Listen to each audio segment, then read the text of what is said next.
Hello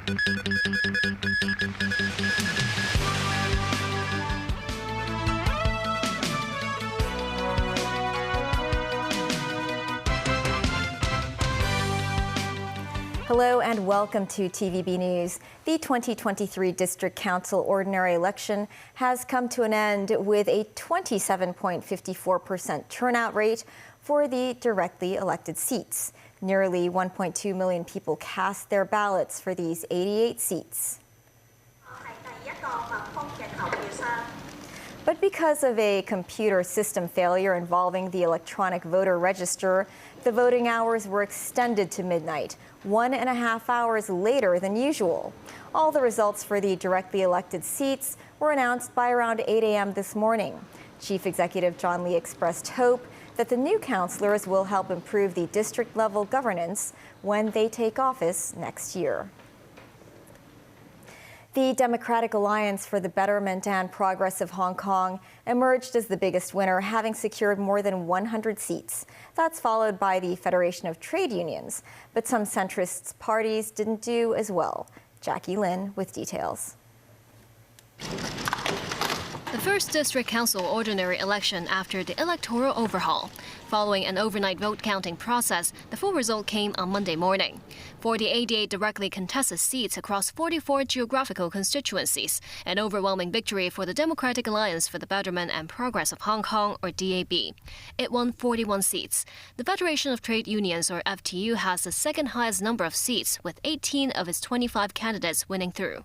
The FTU retained its traditional strongholds in Kwun Tong and Sha Tin from the DAB's foray, but they suffered a setback in North Point, losing seats to the DAB and Liberal Party.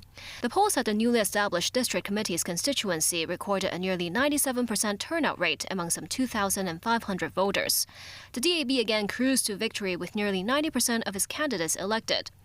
Among the 77 DAB contestants, 68 secured a seat. Other pro-establishment parties all won less than 10 seats. Among the District Committee's constituency voters appointed by the government in July 2020, many are DAB members. Overall, the DAB snapped up more than 40% of the 264 seats up for grabs. Despite that, the DAB said it was not a landslide victory, adding the turnout rate is not the only measurement on the success of the polls. We didn't describe ourselves as a landslide victory. The reason being that we need to work closely with other parties going forward to deliver good governance in the district affairs governance. What does the DAB think of the voting rate for this year's district council election, being that it is the lowest district council election voting rate since the handover? Back in 2019, you have high turnout rate like reaching 70%, but it's full of chaos and threatening. I don't think Hong Kong people would accept it. Federation of Trade Unions President Stanley Ng meanwhile admitted on social media that the party suffered a defeat but will continue to serve the community. The New People's Party won 15 seats. Its chairperson Regina Ip described that as a bonanza, as the party only had one councillor before. The Business and Professionals Alliance for Hong Kong secured 4 directly contested seats among its 10 candidates and said they would learn from the success of the winning parties. 3 of the Liberal Party's 4 candidates also notched a councillor seat. TV artist-turned politician Song Chi-ling lost her bid in the hotly contested Wan Chai constituency. Song thanked the over 3,000 people who voted for her and promised to work harder in district work. Roundtable fielded one candidate in Tuen Mun West who lost by a wide margin of more than 1,000 votes. Also failed in the polls is the sole candidate from Path of Democracy, a middle-of-the-road party led by Executive Council member Ronnie Tong. Veteran political commentator Lau Siu Kai said the DAB's win is within expectations. Big parties are always have an advantage because they can devote more resources and talent into the election and build on their reputation as problem solvers at the district level. Lau said the government will appoint more professionals who are not affiliated to any political parties to allow more diversity in the district councils. Jackie Lin, TVB News. The chairman of Electoral Affairs Commission, David Locke, today apologized for the computer system failure that led to an extension of voting hours during the district council elections on Sunday. Chief Executive John Lee has ordered an investigation and wants answers within 3 months. Mimo Singhai reports. On the morning after the district council elections, the chairman of the Electoral Affairs Commission, David Look, spoke to the press. He talked about Sunday night's glitch that affected the electronic poll register system, forcing organizers to use paper registration and extend polling duration by 90 minutes. Look appeared emotional during his talk. 但我真係希望各位唔好希望 He said he hopes the public will not ignore the hard work put in by election officials. He insisted that despite the error, the overall operation was a success. Look also said he let down his colleagues, adding he will take responsibility for any shortcomings. Chief Executive John Lee has ordered an investigation committee to be set up by the EAC, which will include a cybercrime expert from the police force. The committee is required to submit its report in 3 months. The system that suffered the glitch cost the government $45 million. This is the company responsible for its operation. What can authorities do to avoid similar incidents in the future? An expert stressed the importance of advanced testing, which he suspected authorities may have overlooked. From our security and the performance perspective, we need to test whether the loading is very consistently giving the quality, the service level agreement. For example, I need to test maybe 2 weeks to check whether there's any database collection congestion if I continuously log in, log out for a prolonged period of time. This is kinds of performance testing. While LISA testing may not necessarily avoid potential glitches altogether, but they can greatly reduce the chances of it happening. Mims 9, TVB News. Beijing's Hong Kong and Macau Affairs Office congratulated the district council election for being successful. In a statement, the office said the election was conducted in a fair and orderly way. It also said the fact that almost 1.2 million people had cast their ballots is concrete action to counter efforts to smear the election. Beijing's liaison office in Hong Kong also called the election a success, saying it opened a new chapter in the city's district administration. The office also praised voters for being patient when a computer problem delayed the voting process. A U.S. F-16 fighter jet crashed in South Korea today while on a routine training flight. The pilot was rescued after ejecting when the aircraft experienced an in-flight emergency. The pilot was rescued in the Yellow Sea by the South Korean Coast Guard and returned to the Kunsan Air Base. The cause of the emergency is being investigated. The unit's commander says he is grateful for the pilot's recovery and that he is in good condition. The air base, located in the South Korean west coast city of Gunsan, is one of the 2 main air bases used by the U.S. military in the country.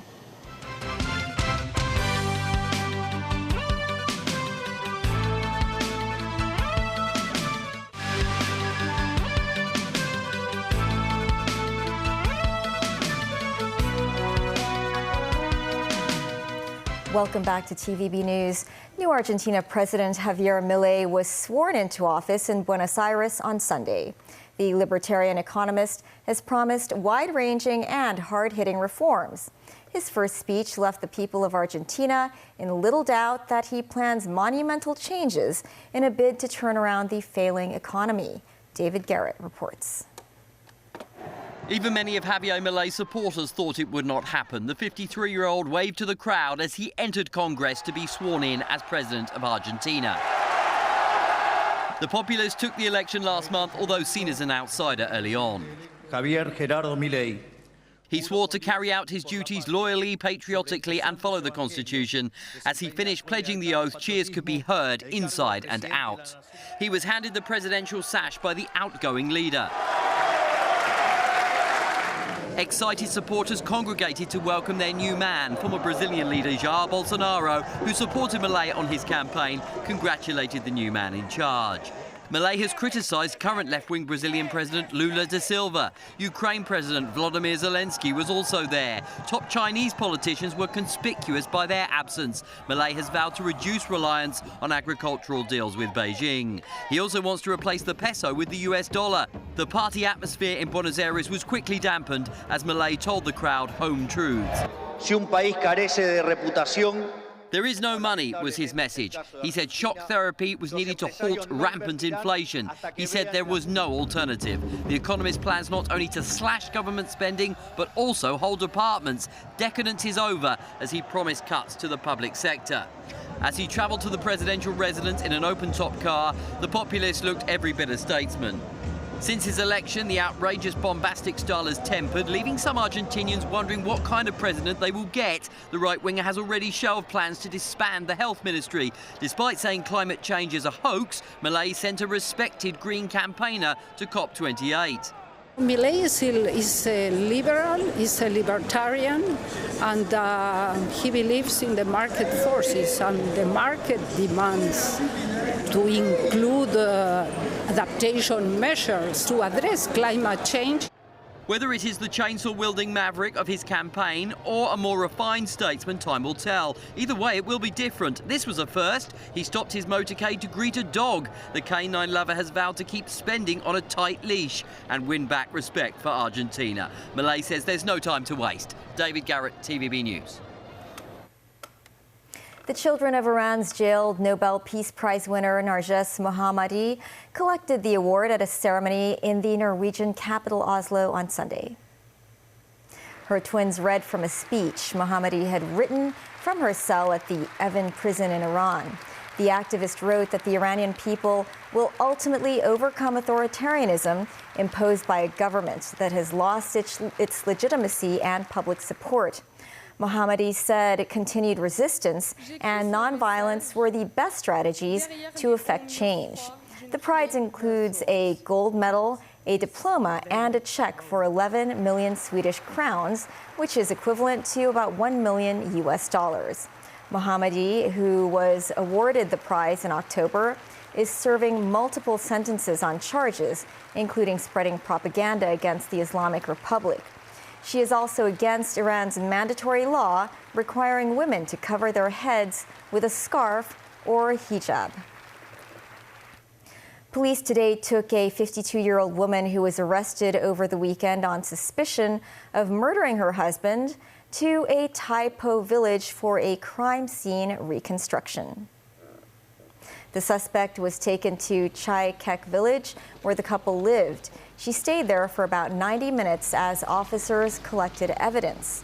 Late Saturday, police received a call from a man saying that he had lost contact with his uncle. When he arrived at his uncle's home, his aunt refused to open the door, so he sought police assistance. Police arrived at the scene and found that a 62-year-old man was dead. Officers arrested the dead man's wife on suspicion of murder. Police have launched a campaign to crack down on jaywalkers, who will be fined $2,000. At the intersection of Kings Road and Tin Choi Street in North Point, some people were seen jaywalking today. Plainclothes police officers issued tickets to some of them. Starting today, officers will take various forms of law enforcement actions to crack down on jaywalkers or people climbing over fences to cross the street. The police urge pedestrians to observe traffic rules and traffic lights and use pedestrian subways or footbridges when available. A reusable rocket developed in China completed its second vertical trial flight. The launch was carried out at Jiuquan Satellite Launch Center on Sunday afternoon. The Hyperbola 2 blasted off successfully. The trial team said the flying height of the test increased by 350 meters. The rocket flew for just over 1 minute. It touched down back at the same point it started. This is the first time a Chinese-developed reusable rocket has taken a second trial flight. That's the news. Thanks for watching. Pearl Magazine is up shortly. Bye for now.